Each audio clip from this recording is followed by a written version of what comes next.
Hey guys, and welcome back to another one of my videos. So today I'm going to be showing you how to use a VRChat camera, and I'm going to be going in depth of some things and how they work. So for example, if you're new to VRChat or if you just don't know how some stuff work, today I'm just going to quickly show you how it all works. I'm going to be showcasing how it works in VR as well as in desktop mode, and as well how to use the streaming camera as well. Anyway, let's get into it.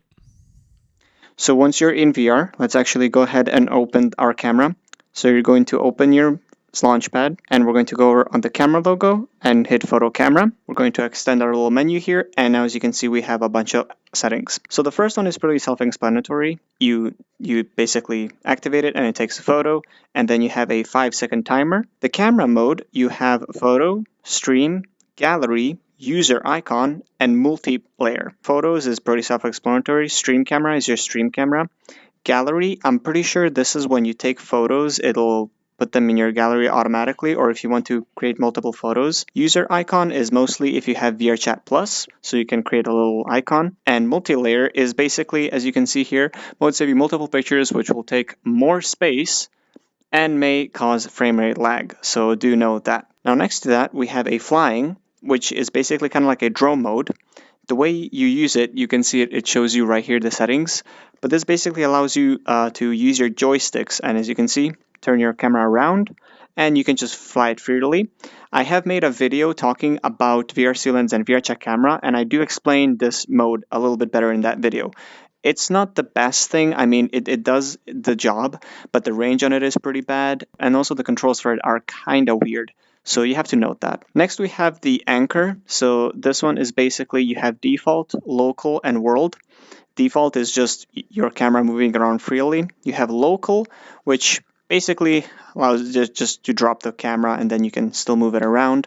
And then world is basically you drop it in the world and you can move away from it. So if you want to take a group photo, you can use that. Next we have is behavior. So in behavior we have smooth, which basically makes your camera much more smoother. So if you have shaky hands, this will help out a lot. You have look at me, which will turn the camera around, and as you can see, it will anchor on my head, but you can do auto level and that'll do it in your chest so that the camera still follows you around, but it follows your chest instead of your head. Triple take photos. I believe this is just if you want to take 3 quick photos in quick action. I haven't really used that feature myself. Now we have the focus. We basically have full autofocus, semi-auto, and manual. I usually use semi-auto, and basically here, the more you move the aperture up, the background is going to be clearer, and the more you put it down, the much more blurrier it's going to be. Do be careful when you're using this, because I wouldn't suggest going under 10, because the blurriness can affect your avatar and then it can make your avatar look distorted, to say it like that. So keep it, but of course you can play around with it and whatever matches your taste, but personally I keep it on the 10 max. Next we have pins. Now this is a really interesting one, and a lot of people did not know how to use this, and myself included. So let me show you how to use this feature. What this feature essentially helps you do is you can pin your camera at 3 different locations or 3 different POVs, and then you can switch throughout them. So if you're recording like, I don't know, like an interview or something, this is a really useful feature. So the way you use it, the first pin is going to be the default one. So what you're going to do is you're going to press pin 1, go to author and drop it in the world. Then you're going to go back onto the pin. You're going to select the 2, move the camera where you want it, and then you're going to go back and as well put it in the world. And then you're going to go pin 3. You're going to also rotate it where you want, and then you're going to leave it in the world. And so now when you go back to your pins, you can see that it's going to focus on those 3 areas that we have, as well as you can mess with focus. So each of the pins, you need to set their own focus. So as you can see, if we go to pin 2, it doesn't have focus. So you need to set the focus on every point that you want. Next we have is masks. Now in masks, you have user local, remote user, and environment, green screen, and UI. User local is basically yourself. So if we turn the camera around and turn that off, you're going to see that I'm going to disappear. Remote user, this basically disables all the people that are behind you. So if you want to take a photo in a public instance, you can use this. Environment, of course, it's probably self-explanatory. You can take some pictures with a transparent background for like stickers or something. You can have a green screen if you want to do some special effects in editing. And UI would be stuff like this, like you see my mirror, people's name tags, people's names, and stuff like that. Lenses visibility, we have off, which basically makes your lens invisible for every remote player. You have ghost, which gives it that kind of transparent a look. And then you have solid, which basically makes it completely solid and it looks like that. In the filters, we have a bunch of filters here. So we have blueprint, we have glitch, speed, hypno, pixelate, sketch, sparkle, trippy, and OLED. OLED. I have no idea how to pronounce that. These basically allow you to play around with some special effects, so you don't have to do too much work in editing to sit like that. So if you're recording something simple, and if you like one of these filters, then you can just use those instead of editing. They do work on photos as well, so you can make some really good photos with that as well. Now the photo resolution as well, it's pretty self-explanatory. You have 720p, you have 1080p, 1440p, 2160p, and 4320p, so 4K and 8K.